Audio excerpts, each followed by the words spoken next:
Заклучно со 18 август во земјава се регистрирани вкупно 38 случаи на западно-нилска треска, од кои 36 потврдени, 2 случаи веројатни, соопшти Институтот за јавно здравје.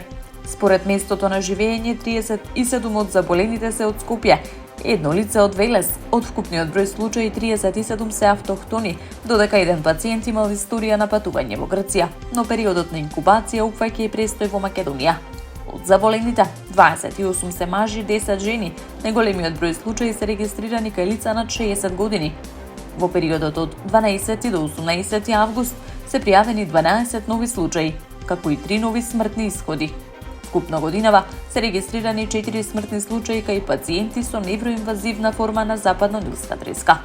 Станува збор за мажи на возраст од 62 до 83 години од Скопје. Центарот за јавно здравје Скопје на 11 август пријави епидемија на западно-нилска треска во скопските општини Кисела Вода, Газибаба, Аеродром и Бутел. Председателката на државата Гордана Силјановска-Давкова вчера во Вила Билјана во Охрид го прими заменик председателот на владата и министер за надворешни работи на Чешката република Петер Мацинка. На средбата било констатирано дека македонско-чешките односи се одликуваат со традиционално пријателство, меѓусебна почит и разбирање. Силјановска-Давкова посочила на заедничкото културно наследство поврзано со делото на просветителите Свети Кирил и Методи. Главна тема на разговорот била европската интеграција на Македонија и земјите од Западен Балкан. Силјановска-Давкова истакнала дека долгогодишниот кандидатски статус на земјава за членство во Европската унија не произлегува од неусогласеност со европското право и практика, туку откако што навела блокади од дел од соседите од идентитетски карактер. Чешкиот министер Мацинка оценил дека местото на Македонија е во Европската унија. Тој нагласил дека на Чешката република и се потребни сојузници со слично минато менталитет и култура. Обединетите арапски емирати соопштија дека ги прекинуваат сите трговски и финансиски трансакции со Иран, со што дополнително се зголемува економскиот притисок врз Техеран.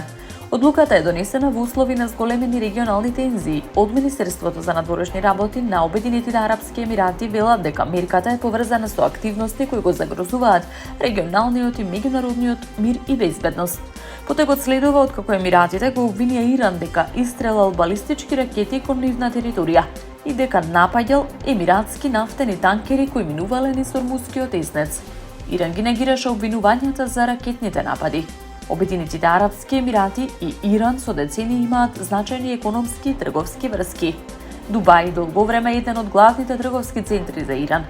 Трговската размена меѓу двете земји во 2024 година достигнала околу 28 милиарди долари. Не е потврдено дали одлуката на емиратите била координирана со Соединетите американски држави. Таа беше објавена само неколку часа по телефонскиот разговор меѓу американскиот претседател Доналд Трамп и претседателот на Обединетите арапски емирати шеикот Мохамед бин Заед. Вашингтон во последниот период го засилува економскиот притисок врз Иран, додека американски представници најавуваат и дополнителни мерки против земјата. Од Обединетите арапски емирати засега не прецизира кога точно ќе стапи во сила прекинот на трговските и финансиски трансакции со Иран. Италијанското Министерство за внатрешни работи објави податоци според кој од октомври 2022 година околу 42.300 мигранти пристигнале во Италија со приватни спасувачки бродови. Од нив околу 22.500 биле донесени од германски хуманитарни организации. Италијанскиот министер за внатрешни работи побара Германија финансиски да придонесе во справувањето со последиците од миграцијата. Рим порача дека не сака да прифаќа трансфери на мигранти од Германија, додека не се реши прашањето за финансиската одговорност. Спорот се однесува и на европските правила, според кои, во принцип, земјата преку која мигрантот првпат влегол во Европската унија е одговорна за обработката на неговото барање за азил.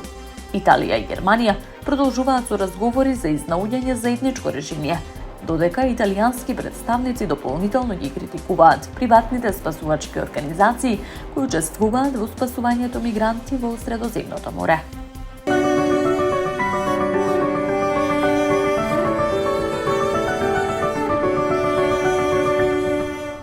Времето денеска сончево и топло, со мала до умерена локална облачност. Попладне во планинските региони ќе има зголемена облачност со услови за краткотраен дожд и ретки грмежи.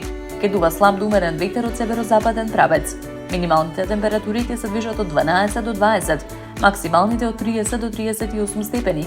Во Скопје сончево и топло време, со мала до умерена облачност и слаб до умерен северозападен ветер.